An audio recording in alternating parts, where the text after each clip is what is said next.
Bien, les decía que esta noche tendremos un programa especial. Tenemos un programa especial eh,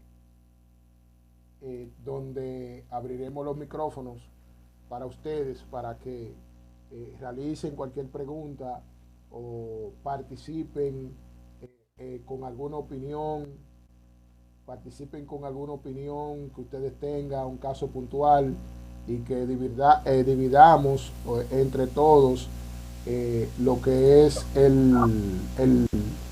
la ocupación del programa, que no sea nada más un tema que lo esté poniendo yo directamente, sino que el día de hoy sea especial. Así pretendo que dentro del mes uno de los programas sea así abierto, a micrófono abierto.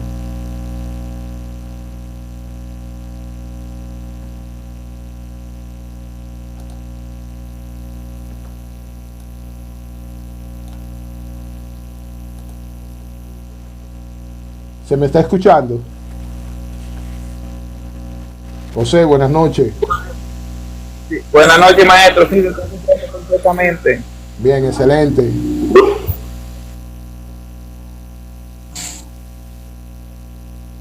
Alberto, ¿está conectado?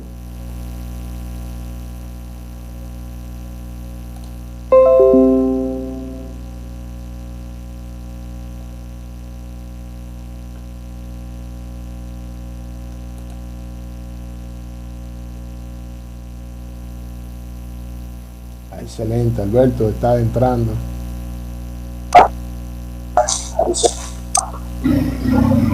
Carol, buenas noches.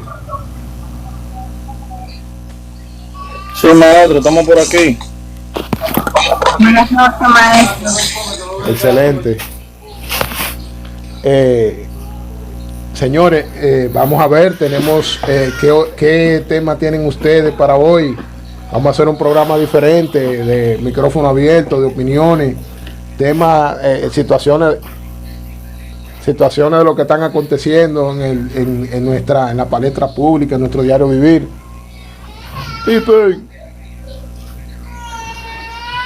Ya estamos conectados.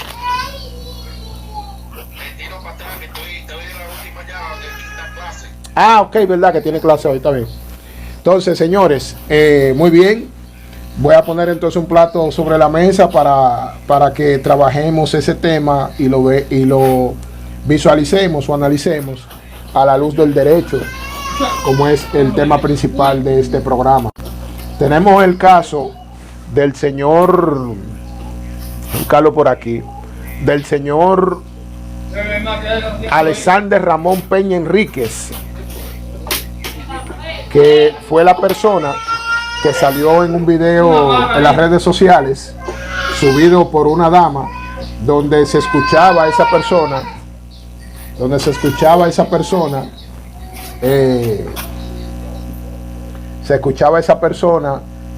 solicitar o requerir servicios sexuales, en este caso de niñas de 8 y 10 años de edad. Ese tema ha provocado ciertas reacciones en la sociedad, y todo el que es padre, todo el que es madre, todo el padre y todo el que es madre siente un poco de odio, reacción, repudio a esa actuación. Y aún así, el que no es padre es tío,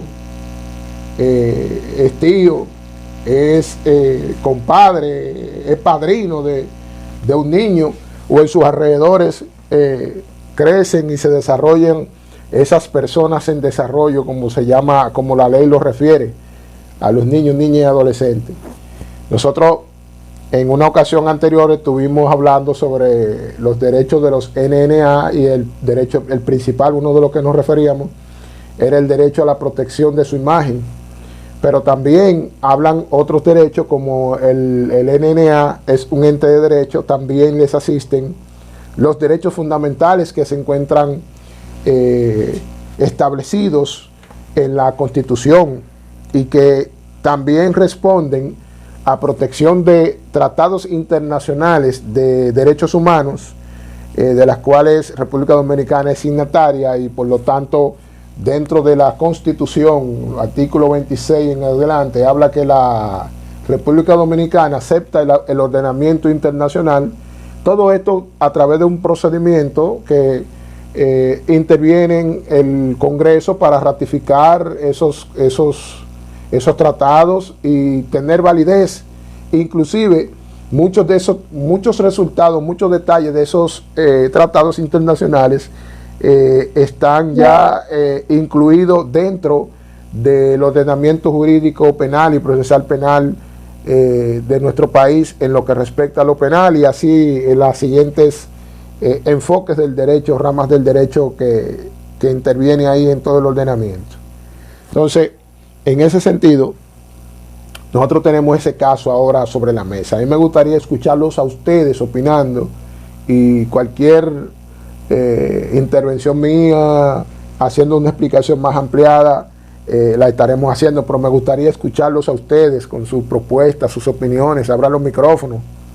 Cualquier otro que entienda que quiera formar parte del staff, también lo subimos, de los que están ahí en el chat, solamente que nos digan y vamos subiéndolo. ¿Qué le parece?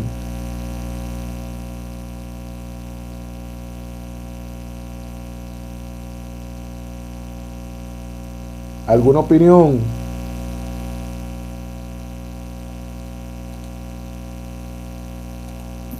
Excelente, maestro. Usted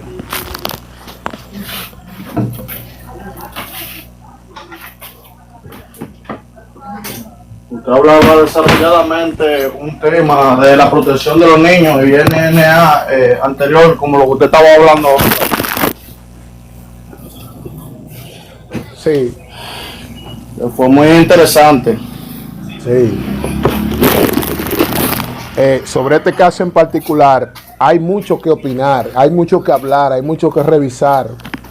Y todo ese colecto de opiniones va a tener un impacto positivo en nosotros a partir de hoy, porque también nos ayudará a tomar un poco de conciencia y estar un poco más interesado en lo que es el cuidado de manera generalizada de nuestro NNA, que ellos tienen una condición de ser incapaces en razón de su edad, y tienen una condición psicológica de ser incapaces de entender perfectamente su entorno, a diferencia de nosotros, que tenemos, además de la edad, tenemos experiencia y tenemos una colección de conocimientos llamado, que en su grupo le podemos llamar experiencia, madurez y ese tipo de cosas. ¿Qué usted dice, José, de ese tema? Bueno, maestro, yo como estudiante de Derecho, dentro de eso, estoy aquí para aprender. Me gusta escuchar los maestros desglosando los temas para hacer. Pero yo tengo una pregunta sobre un tema que me decían. Y resulta que una persona tiene 4 hombres presos por el mismo caso. Por ejemplo, que ella va y dice: Juan, mi hija, la fiscalía le da para esto. Mi hija, la fiscalía le da para esto. Tiene 4 personas dentro por el mismo caso, la misma. Yo creo que la fiscalía debería de tomar una medida sobre eso, porque creo que eso no debería proceder. Una pregunta, José. Usted dice que tiene a 4 hombres por un mismo caso y luego establece de una menor. Mi pregunta es, ¿fueron 4 personas que abusaron de una menor al mismo tiempo? No de esa forma. Los casos son diferentes. La misma menor. Por ejemplo, que ella va y dice: fulano quiso mi hija siendo menor. Ese es un caso. Pero va y dice que fulano otro más adelante, que 4 personas se la tenga la misma persona, creo que es la justo. Y por eso digo que el mismo caso. No es el mismo caso. No sería el mismo caso, sino la misma víctima, porque cada caso tiene una particularidad. Por ejemplo, sucedió en una fecha distinta, en una hora distinta, y la circunstancia de los hechos en cada caso ha de variar, pero tiene la misma víctima. Hay un tema sobre eso que pudiera en algún momento ciertamente levantar suspicacia de que 4 personas distintas estén atravesando por la situación jurídica, judicial, de estar en conflicto con la ley en razón de violación en un tema que envuelve a un NNA. Los NNA son unas personas en desarrollo, conforme lo establece la ley, cuyos derechos están debidamente tutelados con una rigurosidad increíble. Habla el principio 8 de la ley 13603 de que señala primero a la familia, después al Estado y último a la sociedad en ser los guardianes y custodios del libre ejercicio de los derechos que tienen esos NNA, de protegerlos a ellos. Entonces, los temas de NNA son de orden público, que quiere decir que el Ministerio Público asume por sí la persecución y protección de esos niños. Es un tema de orden público, no cogen conciliaciones, no cogen nada. Entonces, ciertamente, conforme algo que pude interpretar de lo que usted expone, José, es que hay cierta suspicacia de que esta señora tiene 4 agentes presos. No sé si dentro del desarrollo dentro del contexto de ese caso, surge un tema de indemnización, surge un tema de arreglo, surge un tema económico. Si la señora persigue que sea remunerada económicamente, recompensada o indemnizada, en base al tema de que legalmente la vinculación de una persona mayor de edad con un NNA resulta pernicioso y resulta un hecho grave, y como he dicho, es un tema muy súper tutelado. Entonces no es posible que también esos 4 elementos, conociendo la situación, conociendo de que la muchacha es menor, puede ser una mega estrella, pero es menor, ellos metan la pata ahí.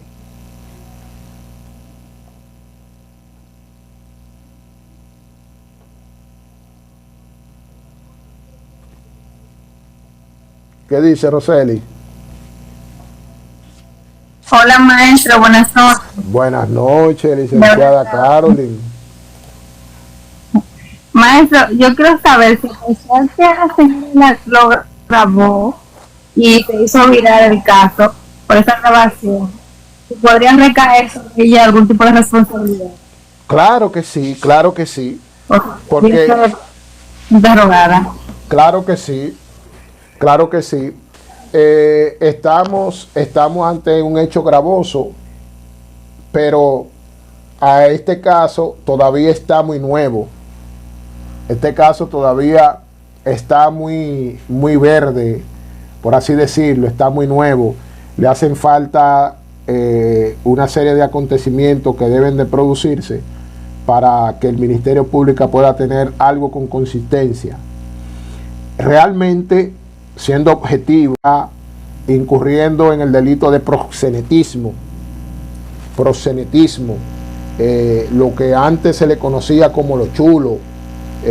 La persona, un proxeneta es una persona que se dedica a traficar actos sexuales, traficar con personas, ya sea sexo masculino, sexo femenino, de distintas edades, de distintas condiciones, a los fines de saciar deseos carnales, deseos sexuales, dedicados a lo que es la explotación sexual. Más grave aún, porque en el propio video se escucha que ellos están tratando con niños, niñas y adolescentes. Yo estoy hablando con ustedes aquí y estoy buscando unos fundamentos legales respecto a ese tema para que ustedes vayan anotando y podamos desarrollar. Muy bien. El artículo 334 del Código Penal hace una categorización y una clasificación de este tipo penal en base a la conducta que ustedes vieron de ella. Interceder, de que le busca una muchacha, que le busca una muchachita, que le busca esto, que le busca lo otro. toda la persona que se dice la ley que será considerado proxeneta aquel o aquella que de cualquier manera ayuda, asista o encubra a personas, hombres o mujeres, con mira de la prostitución o al reclutamiento de personas con mira a la explotación sexual. También lo considera proxeneta el o la que en el ejercicio de esa práctica recibe beneficio de la prostitución. Y vimos en el video donde el hombre está sacando dinero y pagándole a la muchacha. Quiere decir que ahí hay un intercambio económico, ahí hay una transacción económica y todas y eso y lo relacionado ahí dentro, lo que se está hablando ahí, lo que se está exteriorizando verbalmente es un tema de cambio de favores sexuales a cambio de dinero, favores sexuales a cambio de dinero, eso es prostitución. También considera como proxeneta el o la que consienta a la prostitución de su pareja y obtenga beneficio de ello. También sobre ese tema, una vez estuve trabajando en la zona de Bávaro y esta es una actuación muy común en esa zona. Los hombres se dedican al proxenetismo con relación a su propia pareja, las mujeres también a su marido le permiten que sostenga relaciones sexuales a cambio de que ella reciba o perciba el beneficio de eso, y, aunque lo compartan ambos, pero estamos hablando de que un hombre cede a su mujer para que otros hombres o quizás también otras mujeres tengan relaciones, intercambios de relaciones sexuales a cambio de una cantidad de dinero. Entonces el Código Penal lo clasifica como proxeneta también eso. También habla de proxeneta el que contrate, entrene o mantiene aún con su consentimiento a una persona, hombre o mujer, aún mayor de edad, con miras a la prostitución, la entrega a la prostitución, al desenfreno o a la relajación de las costumbres. Hay una conminación a esto y habla de que el proxenetismo se castiga con prisión de 6 meses a 3 años y con multas de hasta 500,000 pesos al que sea hallado de esto. Pero hay un tema, y es que en cualquier crimen o delito que interviene un NNA, esta situación se le llama agravante. ¿Qué quiere decir agravante? Que el legislador ha dispuesto una sanción mayor para esas personas que incurren en esos actos. Quiere decir esto, que la pena a imponer pudiera duplicarse en ciertos casos. Por ejemplo, aquí habla que cuando la infracción de proxenetismo, ¿verdad?, haya sido cometida respecto de un niño, niña o adolescente de cualquier sexo, se van a imponer las sanciones establecidas en los artículos 126 al 129 y del 187 al 191. Cuando nosotros vamos y buscamos esos artículos, por ejemplo, el 126 del Código de NNA, aquí aguarda o prevé sanciones.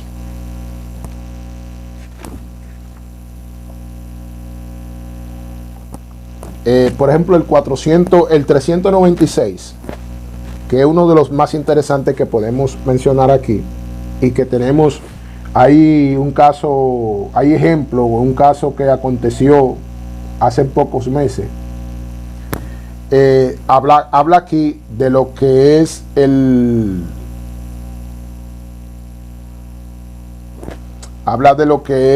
abuso sexual con miras a lo que es el tráfico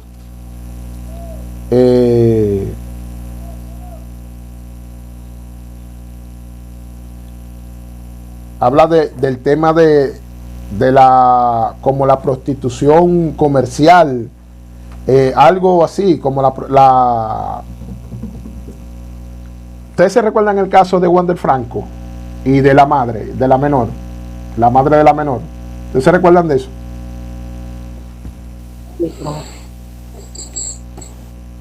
A la mamá de la menor la sancionaron con 10 años.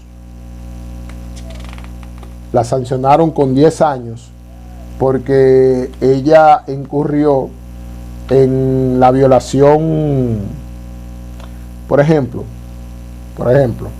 tenemos aquí el artículo 410, 409 y 410 de la ley 13603.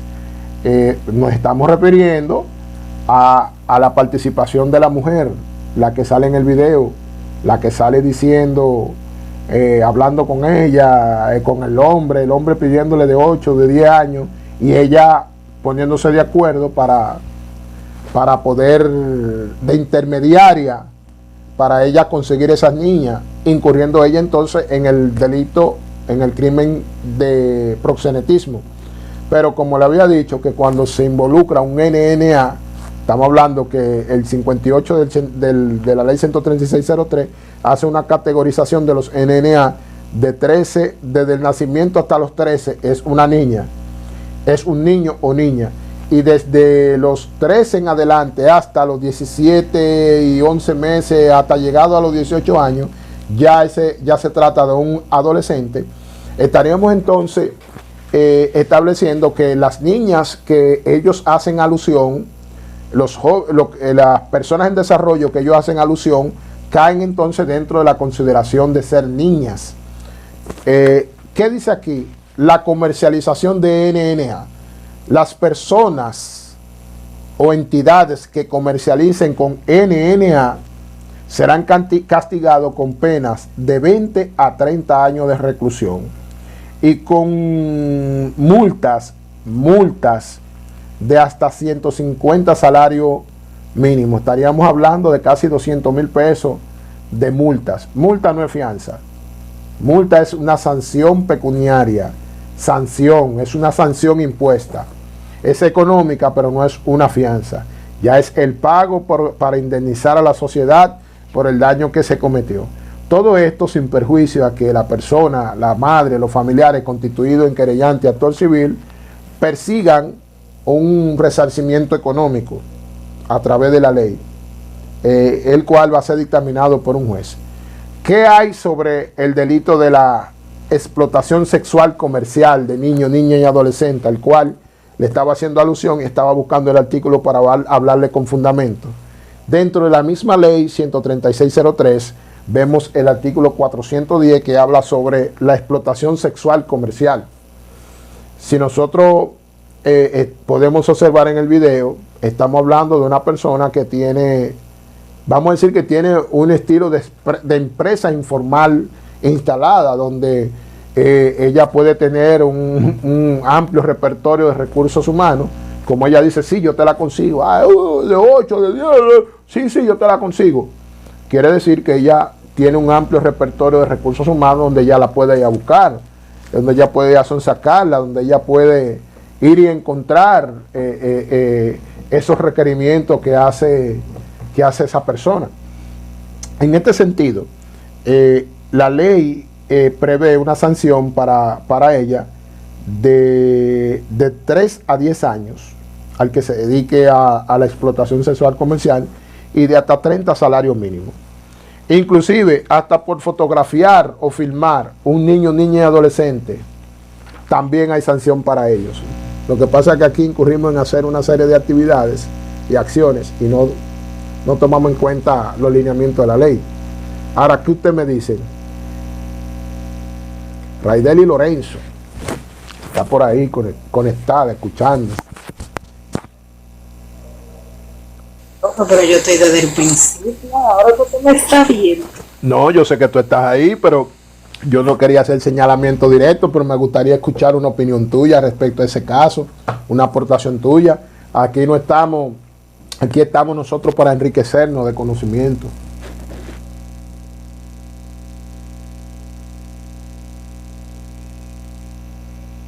Que yo no tengo mucho conocimiento. De ese caso, ¿no escuchaste de ese caso? No, lo que escuché fue de otro, pero que no ha tocado ese tema. No, pero que esto es un tema abierto, eso es lo que se quiere, que usted tenga una aportación, no importa de cualquier tema, que nosotros podamos aquí picarlo. No, yo lo Maestro. recuerdo en un caso que fue como, yo no me acuerdo bien si fue en Jeringa o Las Flores, que un muchacho le dio a otro en un colmado que estaba, por eso salió en la noticia en el 3. Pues,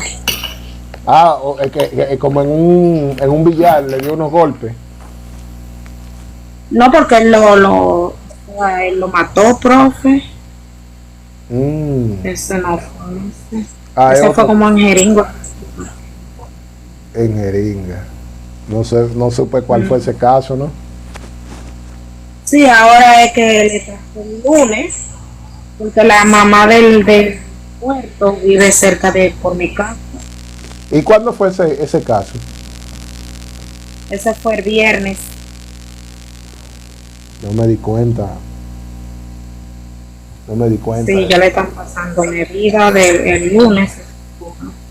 Pero Él se entregó el domingo. Ok. No estaba aquí, ¿no? Inclusive yo no estaba aquí en la zona. Yo llegué el domingo. José, adelante. ¿Usted que iba a decir algo?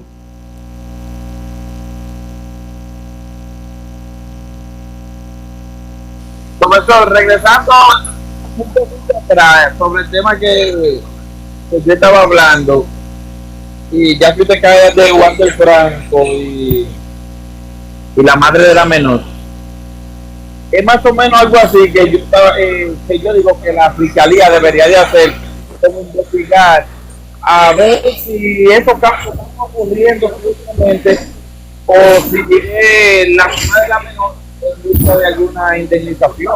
Pero creo que eso es lo que puede estar pasando en este caso. Mira, yo entiendo eso, y eso es un tema hasta similar con los temas de violencia de género. Hay una situación con los miembros del Ministerio Público. A pesar de que el artículo 15 de la ley 133.11, que es la ley orgánica del Ministerio Público, establece que ellos en su accionar deben, que es el principio de objetividad, ellos deben de investigar a cargo y a descargo. El Ministerio Público le hace caso omiso a ese principio vital que rige sus funciones, y solo le interesa tirar a alguien dentro de un caldero para freírlo. Asimismo como en la playa, esos restaurantes que venden pescado necesitan siempre tener ese fogón prendido. El Ministerio Público también necesita que siempre haya alguien friéndose en su paila.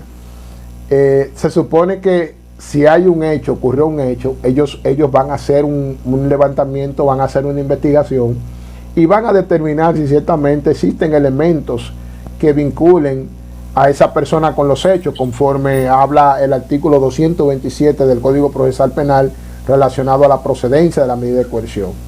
Pero ellos no actúan así. Ellos más bien lo que buscan siempre conseguir una prisión preventiva, o persiguen una sanción penal propiamente dicho. Ellos de verdad no le interesan investigar si ciertamente lo que está diciendo esta señora referente a esa conducta que pudo tener ese señor es correcta, es cierta, es veraz. Ellos no le interesan. Desde que llegó ahí alguien, una señora, y le puso 5 moñitos en la cabeza a una muchacha de 16 años, y dicen: ay, fulano me la violó, ay, fulano me le pasa mensaje, ay, fulano me la está seduciendo, ay, fulano me la tiene en zozobra. Lo mismo en los temas de violencia de género. Yo no apoyo de ningún tipo, de ninguna manera yo apoyo esos tipos de conductas, de ninguna manera. En los niños hay que protegerlos, a las mujeres no estamos para darle golpe ni nada de eso. Pero hay algunas situaciones donde ponen en tela de juicio la veracidad de lo que ellas están denunciando. No todos los casos son tan ciertos como ellas lo dicen, pero ¿qué hace el Ministerio Público? Dice: yo no sé. Ellos dos que se averigüen en su proceso si fue verdad o fue mentira. Que haga su diligencia Es lo que piensan ellos. Por eso nosotros vemos muchos casos de, como usted mismo establece, José, de casos como este, de que sobre una misma menor, una misma víctima, hay múltiples imputados en distintas fechas. Diríamos, pero acá es que son cabeza dura, o es que la mujer espera la más mínima oportunidad de un intercambio, aunque sean de palabras, entre ese mayor de edad con esa menor para inmediatamente ir ¡pap! Y activarle o darle inicio a un proceso penal en contra de ese joven. Son muchos casos, pero ciertamente nos extraña a todos, José, de que el Ministerio Público nunca le ha interesado investigar si fue verdad o no que esa persona se propasó con esa niña. Y todavía, Waldi, buenas noches, ¿cómo está? Y todavía hay indicios de que no sean así. El Ministerio Público no le interesa, lo que quiere es tener a alguien ahí sacochando. Yo estoy tomando una frase de un maestro mío, que él decía, miren, aquí en este país lo que le importan a los demás es tener a alguien en una paila metido. Entonces ahí yo lo adapté al Ministerio Público. Fíjense que ustedes conocen casos precisos de situaciones donde están acusando a un hombre de que le dio una mujer y todo el mundo en el barrio vio que ella le voló arriba, y cuando él se la quita de arriba, ella va con un labio partido, va con algo, mira, él me dio un trompón, y no averiguan, no salen a buscar cámara, no saben, no se dejan orientar de las personas de cierta solvencia moral que puedan aportar alguna claridad a los hechos. El Ministerio Público no le interesa eso. Yo lo que cada vez que ellos logran imponer una prisión preventiva, cada vez que ellos logran en una etapa de juicio que le condenen a un imputado en un proceso, eso significa puntajes para ellos, basado en el sistema de ascenso a través del escalafón. Ellos ellos ven los procesos penales, los imputados lo ven como numeritos, estadísticas, para ellos poder reunir esos numeritos y estar en condición de que cuando se acerquen los ascensos internos dentro del Ministerio Público y ellos tengan los numeritos mínimos indicados para que sean puestos en consideración para ascenderlo. Esa es la verdad. Cada imputado para un Ministerio Público es un número estadístico para ascenso. Ahora me gustaría escuchar sus opiniones. Aquí tenemos al licenciado Waldi Encarnación, que nos honra con su participación hoy, su entrar aquí al staff de los invitados. ¿Qué dice usted, licenciado Waldi? Sí, buenas noches para todos.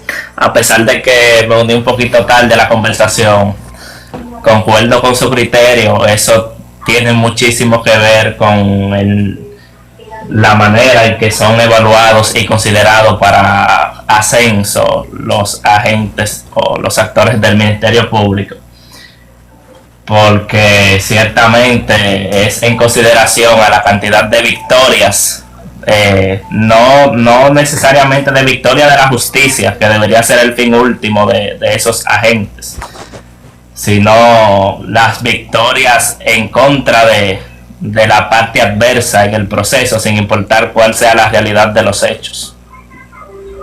Así es, hermano. Hola, Jonathan, ¿cómo está? Mi sobrino, desde España tenemos conectado gente desde España. Sí, así mismo es, mi estimado Waldi. Ellos nos ven a nosotros, ven a todo el que le pasó por la mano, lo ven como una victoria, una posible victoria. El tema de hoy estamos desarrollándolo en relación al caso que salió en las redes sociales del señor Alexander Ramón Peña Enríquez, del video. Esa fue la persona que se ve en un video con otra mujer, no se le ve la imagen, negociando o tratando el tema de que ella le consiga niñas de 8 y de 12 años de edad para sostener relaciones sexuales. Y habíamos abordado el tema del delito, el crimen del proxenetismo, y analizándolo desde ese aspecto, y caímos en el tema de la ley la ley 13603 sobre el Código del Niño, Niña y Adolescente, y hemos explorado los artículos que sancionan el tema del abuso, la comercialización de niños, niñas, adolescentes y la explotación sexual comercial de los NNA también. Estábamos desarrollando la parte de la participación de la joven o de la mujer que se escucha ahí, que ella califica para el tema de proxenetismo, para posiblemente imputarle el tema del proxenetismo en una realidad futura y diferente a lo que se ve en el proceso que inició el Ministerio Público ahora mismo, que desde antemano le dije que es un proceso vacío, es un proceso que le faltan algunos elementos más y que el Ministerio Público debió madurarlo un poco más, ese proceso. Esa persona, dejarla totalmente en libertad, ni siquiera llamarla a la fiscalía, sino que cuando ellos realizaran las indagaciones del lugar, porque tienen los medios y tienen la forma, realizaran labores de inteligencia conjuntamente con los órganos del lugar, identificaran posibles víctimas, porque según la conducta que se ve de esta persona en el video o el contexto como se desarrolla el video, para mí es de entender de que esa persona no fue la primera vez, no ha sido la primera vez, sino es una conducta vieja en él. Algo salió mal en la negociación de ellos dos, que la proxeneta lograba.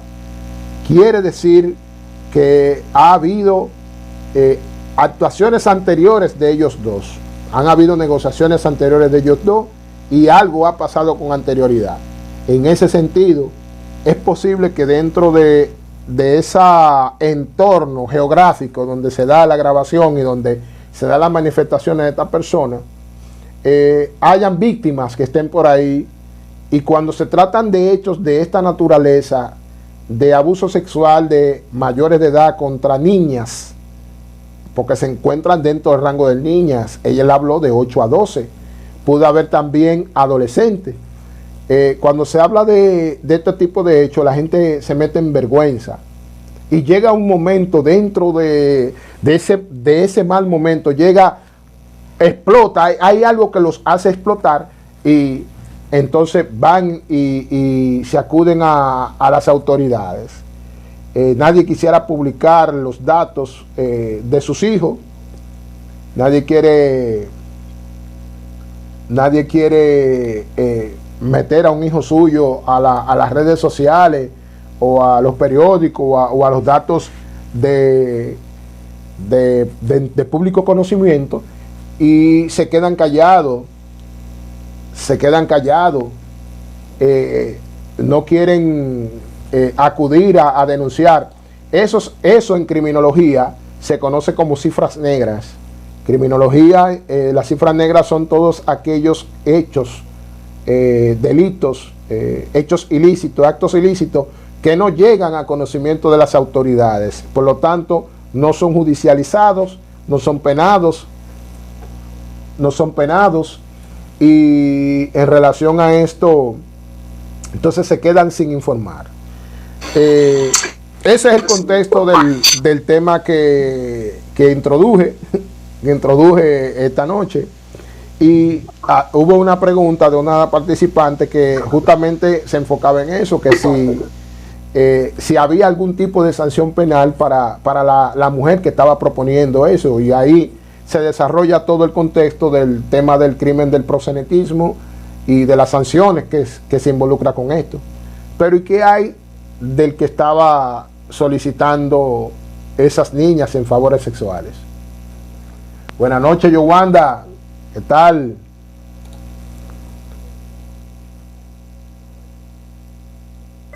Buenas noches. Sí, magistrado, siguiendo esa misma línea que usted ha trazado, por lo menos la actuación del Ministerio Público a mí me parece una actuación que se podría incluso decir a favor del crimen en nuestro país, lamentablemente, porque poniendo como ejemplo el sistema americano, en el sistema americano usualmente las autoridades, cuando descubren un hecho de esta naturaleza, lo que hacen es, como usted dice, madurar la investigación, es decir, recolectar todos esos elementos que podrían dar al traste, inclusive con otras víctimas, porque por esa conversación se evidencia que no es primera vez, como usted lo señala. Entonces el Ministerio Público se precipita, se adelanta a presentar hechos que pudiesen ser ciertos, pero que no tienen ellos los elementos probatorios para demostrarlo, y entonces se cae el proceso mediante un auto de no al lugar por insuficiencia de pruebas que pudieran dar al traste con una posible responsabilidad penal, lamentablemente. Así es. Estando dentro de esta misma fase, en la etapa de la medida de coerción, en la etapa de investigaciones iniciales, antes de entrar a la etapa de preparatoria, te llevan a ti como juez, esa persona, con una solicitud de medida de coerción tan débil, tan endeble. El hecho socialmente tiene un impacto negativo, pero en derecho nosotros vemos la cosa distinta. Es lo que usted puede aprobar.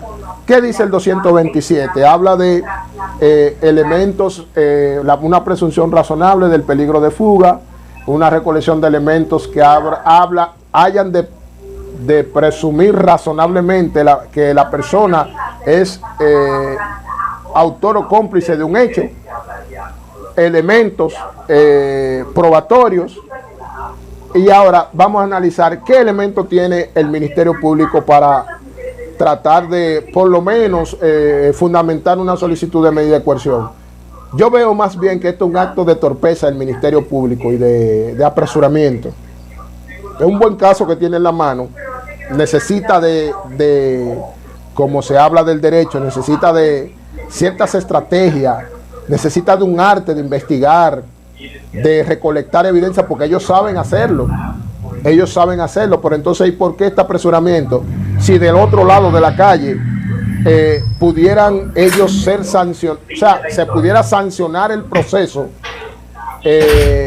pudieran tener unas sanciones, lo que la doctrina habla, unas sanciones procesales. ¿Cuáles son estos tipos de sanciones procesales? Por ejemplo, non bis in idem. Non bis in idem. ¿Qué quiere decir non bis in idem?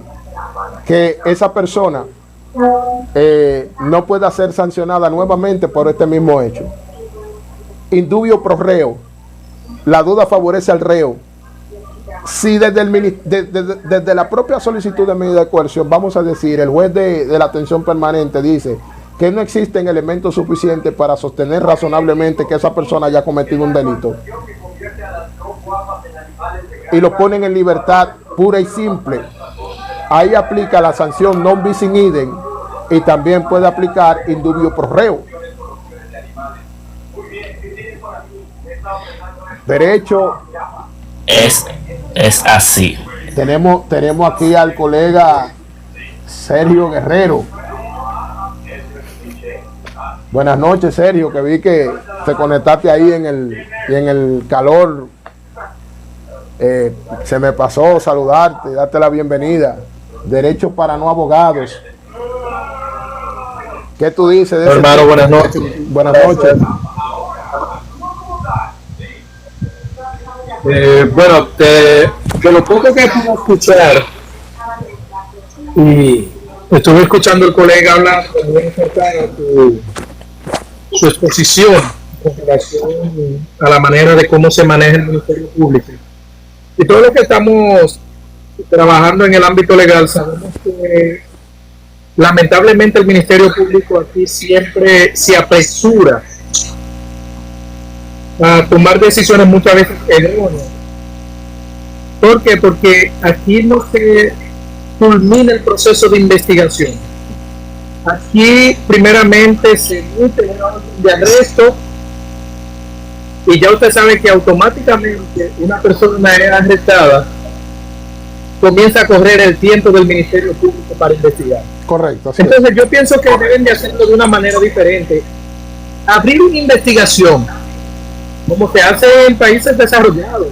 Se abre una investigación y esa persona está corriendo para arriba y para abajo. Disculpe el lenguaje, pero es para Así que se para que no entienda entendamos, más claro. sí, sí. Exacto, corriendo para arriba y para abajo y piensa que nadie sabe lo que está haciendo, piensa que nadie sabe el ilícito legal que ha cometido. Y cuando terminan de recopilar toda la información que tiene pruebas contundentes para poder someter realmente, poder solicitar en principio una medida de coerción, pero aquí no se agota el tiempo, no se agota esa investigación previa a emitir una orden de arresto en contra de una persona, de un supuesto culpable. Así es. Así es. Inclusive usted muy bien ha podido observar dentro de sus ejercicios, al igual que el licenciado Waldi, de que el Ministerio Público encargado de las investigaciones inclusive no le gusta salir de sus escritorios a realizar levantamientos. Ahora, cuando se tratan de homicidio muy sonado, ellos sí salen a levantar el cadáver y a tomar la primera levantamiento de datos iniciales para ellos cumplir con su rol, desempeñar su trabajo para que no se diga, pero el Ministerio Público no sale a investigar. El Ministerio Público se suple de lo que la policía le pone en las manos y todos sabemos cómo funciona la policía. Eso es así, hermano. Y de hecho, disculpe nuevamente la interrupción. Yo iría un poquito más allá. Fíjate que ya luego, yo pienso que los tribunales y los jueces son hasta un poquito tolerantes en ese sentido. Que muchas veces le otorgan esa prisión preventiva, principalmente, ese numeral 7, a esos supuestos imputados, para darle tiempo al Ministerio Público para que investigue. Y si usted se fija, la mayor estrategia que utiliza el Ministerio Público en las audiencias siempre es que deja las carpetas fiscales para buscar un aplazamiento. Wow, hermano, tú has dado un clavo interesante. El Ministerio Público a veces, y ustedes me van a entender aquí, cuando nosotros estamos actuando como querellante y actor civil, se supone que debe de haber una coinonía entre el Ministerio Público porque formamos parte de la parte acusadora. Pero hermano, el Ministerio Público siempre ve al abogado como un enemigo, como un contrario. En las propias salones de audiencia, cuando estamos ahí, lo más lógico que cuando citan el rol de audiencia es que el Ministerio Público mínimo, querellante actor civil mínimo, salude a uno. Buenos días, aunque sea de boca. Buenos días, doctor, ¿cómo estamos? Doctor, estamos listos, la víctima está presente. ¿Qué tenemos? ¿Hay algo? Estamos ready para avanzar con este proceso de hoy. Creo que mínimo esa sería la impresión, el conversatorio, el engranaje. Pero hay muchos lugares que el Ministerio Público ni siquiera saluda al querellante actor civil. No hay nada. Ellos van ingreídos que con lo que ellos tienen, con eso se resuelve. Y me topé con una mala experiencia una vez en un caso de homicidio que participábamos como querellante actor civil. Manteníamos una visita de guardia toda la semana con esa Ministerio Público investigadora de ese homicidio, de ese asesinato. Y usted está lista, estamos ready, sí, y los teléfonos, las cámaras, sí, tenemos todo eso, estoy esperando que me analicen en el INACI un teléfono. Conocimiento de la medida de coerción fue un paso sumamente fácil porque ya esos matadores, esos sicarios, no existe la calificación en el Código Penal que todavía está funcionando, no existe esa categorización, sí figura en el Código Penal nuevo, pero a nivel de hecho, gente que un homicidio agravado que recibieron dinero para matar a una persona. Cuando vamos, medida de coerción, nos fajamos y presentamos una querella inicial, constituido y querellante y todo, ayudamos al Ministerio Público, peleamos contra 5 abogados que tenían los imputados, logramos que le impusieran la prisión preventiva, que realmente con todo lo que había de manera inicial era abrumadora para negar esa prisión preventiva. Llegado a los 3 meses, como usted establecía, estimado, el tiempo que le estableció el juez para la investigación, esos 3 meses, Cuando llegamos a los 3 meses, sorpresa, el Ministerio Público no ha podido presentar actos conclusivos y lo que hace es solicitar una prórroga. Una prórroga para la investigación. Ahí es donde tuvo el truco, ahí es donde tuvo la sorpresa, ahí es donde tuvo un desenlace y un giro increíble.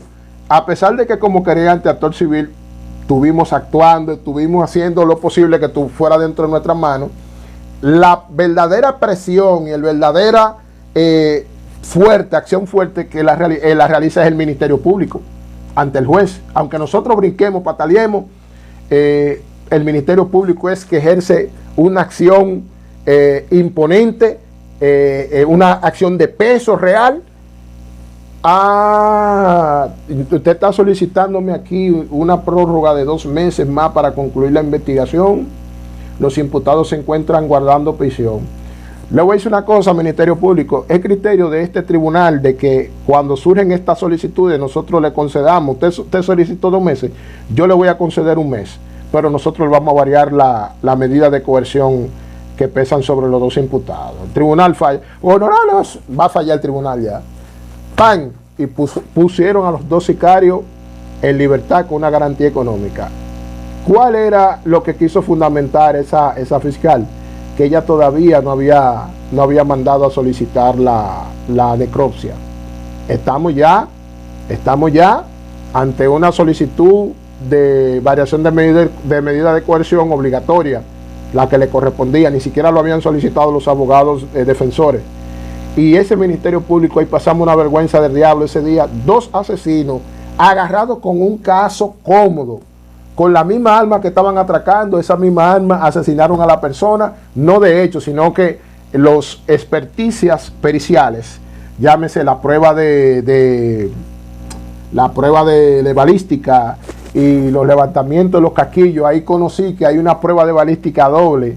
Está la prueba de balística a los proyectiles ocupados en el interior del cuerpo, y a los casquillos se le practica también balística, y ambas coincidieron con los casquillos recolectados y los proyectiles coincidieron que esa fue el arma utilizada para cometerla, para darle muerte a esa persona.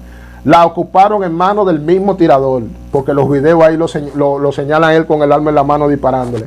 Y este Ministerio Público viene a hacer esa torpeza de que 3 meses después todavía ella no había hecho las gestiones de solicitar la necropsia, que era una prueba crucial, un elemento de prueba crucial para ella poder llegar a depositar sus actos conclusivos y no solicitar una prórroga. Entonces eso me dio a mí en el alma, me hirió profundamente, y ver que una realidad donde el Ministerio Público es verdad, es un ente que tiene una responsabilidad en cuanto al desarrollo del proceso penal por la función que tienen, y son los primeros que meten la pata de manera garrafal, que seríamos nosotros, los defensores o querellantes actores civiles, que debiéramos cometer ese tipo de errores. Pero estamos atados de pies y manos, porque esa necropsia no se la entregan a nadie que no sea el Ministerio Público. Un levantamiento de cámara no se lo entregan a nadie a menos que sea el Ministerio Público. Y cuando un Ministerio Público, sí, yo tengo eso controlado, doctor, yo sé lo que yo tengo que hacer, usted no tiene que hacer, decirme lo que yo voy a hacer en mi trabajo. Estamos mal. ¿Qué dicen ustedes?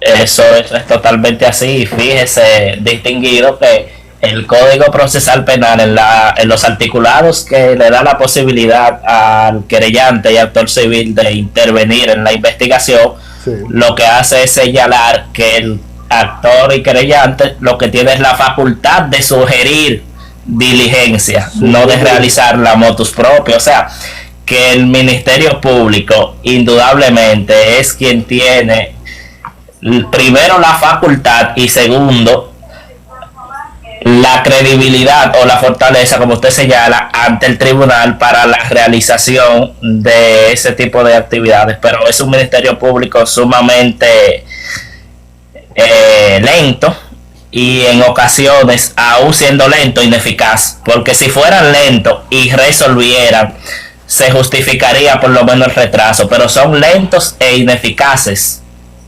Hay un tema de actitud con ellos, y es que ellos, en el ejercicio de sus funciones, ellos se endiosan y se crecen.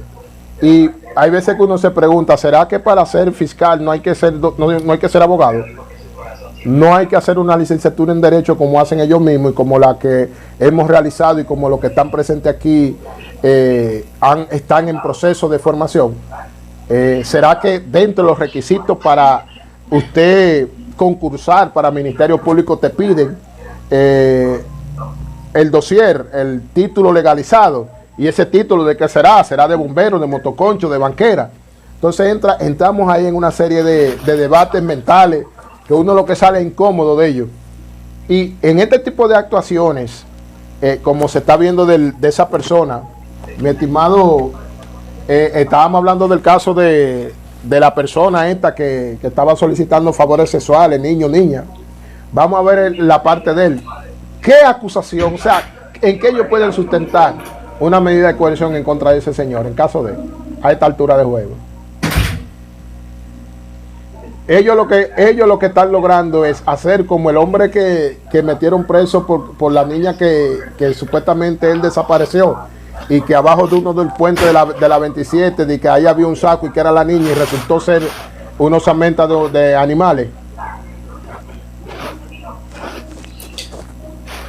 Así es, lamentablemente a la luz del código actual no se subsume por lo menos esa conducta en ninguno de sus articulados. Distinto habría sido si el Ministerio Público hubiese aguardado el tiempo necesario y hubiese investigado la existencia de posibles víctimas de esas declaraciones en esa conversación, para entonces poder sustentar una acusación de abuso sexual. Claro, objetivamente, con una víctima que es lo único que se subsume en uno de los articulados del Código Penal actual. Asimismo, ¿cómo tú puedes sostener una acusación de violación de una menor si no ha aparecido sin víctima, una menor, y que se le hayan las experticias del lugar y se determine que ciertamente sobre esa menor ha ocurrido algún tipo de agresión sexual, vamos a llamarlo así, algún tipo de agresión sexual? Si tú no tienes una víctima, ¿de qué manera tú lo vas a acusar? Tú lo que le estás premiando.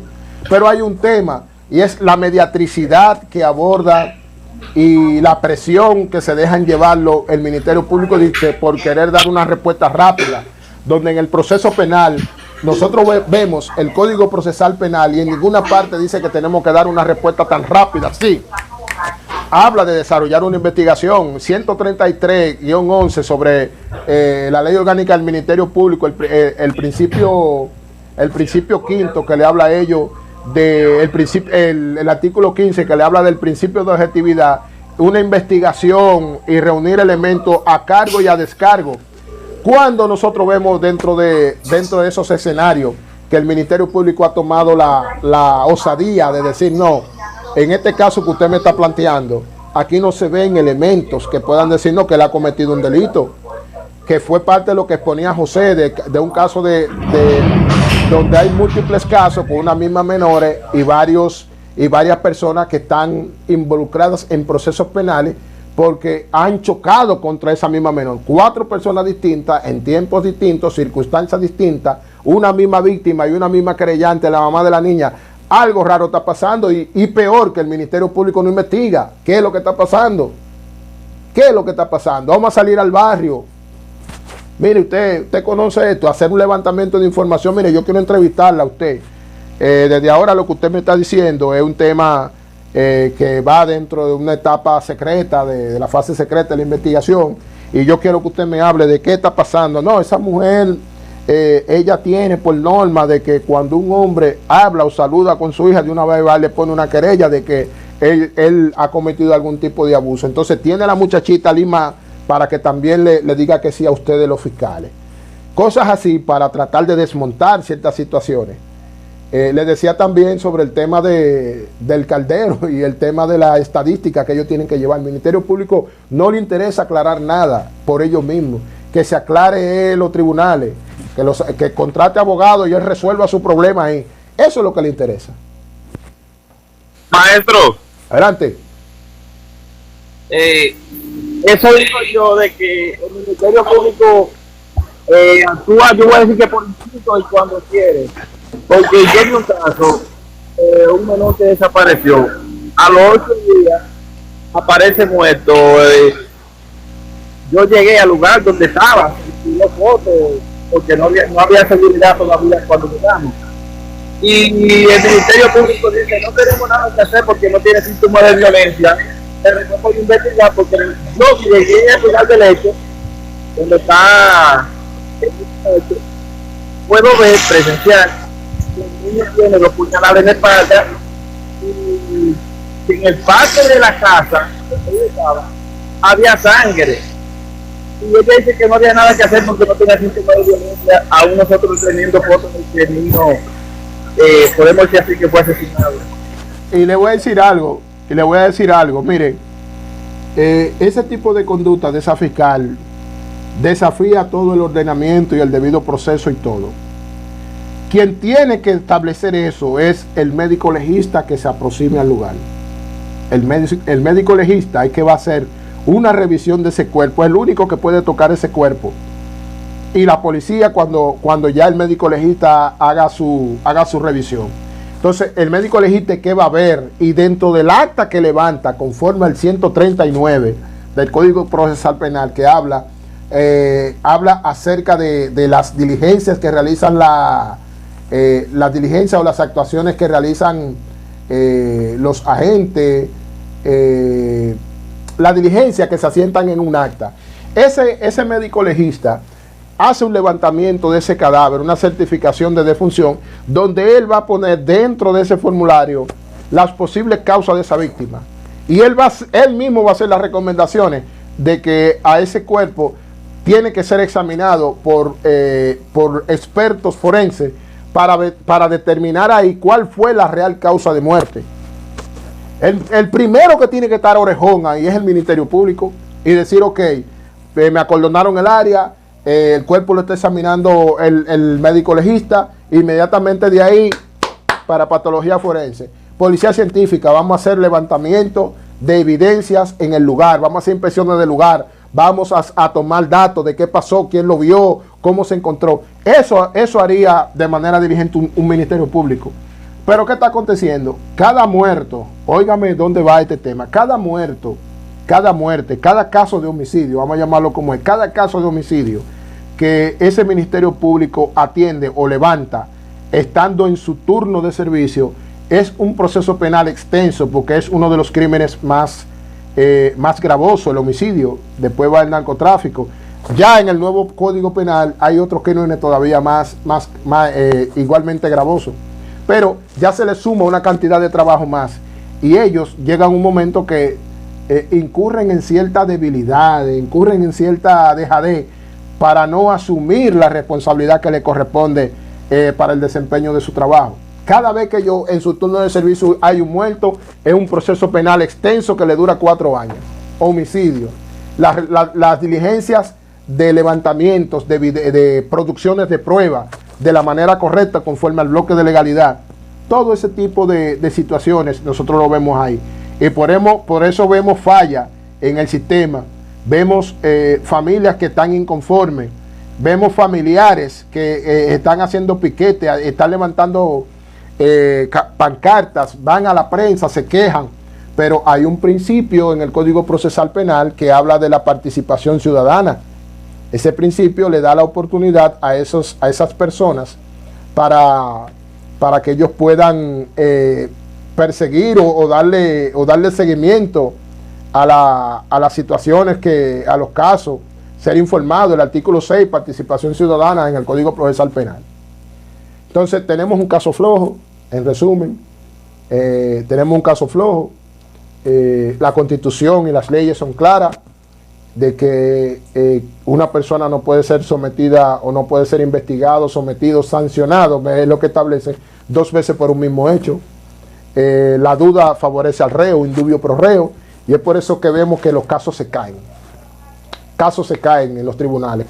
Podrán comenzar todo rimbombante posible, pero ante actuaciones de negligencia, tanto de la Policía Nacional en la recolección de evidencias y en la práctica cómo las realizan, si no las realizan conforme a la norma procesal, entonces se afectan por lo que es el principio de legalidad y entra una sanción procesal a esta actuación que se llama la exclusión probatoria, donde las evidencias que ellos recolectaron de manera incorrecta llega a un momento de la etapa del proceso penal que nosotros hacemos así, le pichamos la funda por la manera como la recolectó, y basado en el principio de la teoría, la teoría del fruto del árbol envenenado, entonces se le degrana el caso y se le cae.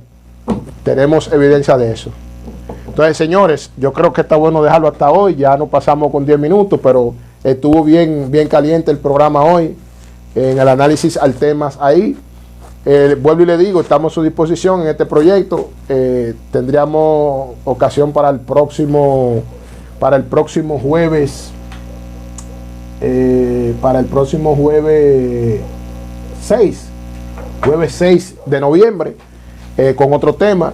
Les sugiero que por la vía del chat, si tienen algún tema de interés que necesiten que lo tratemos aquí en el programa, yo se lo voy a agradecer.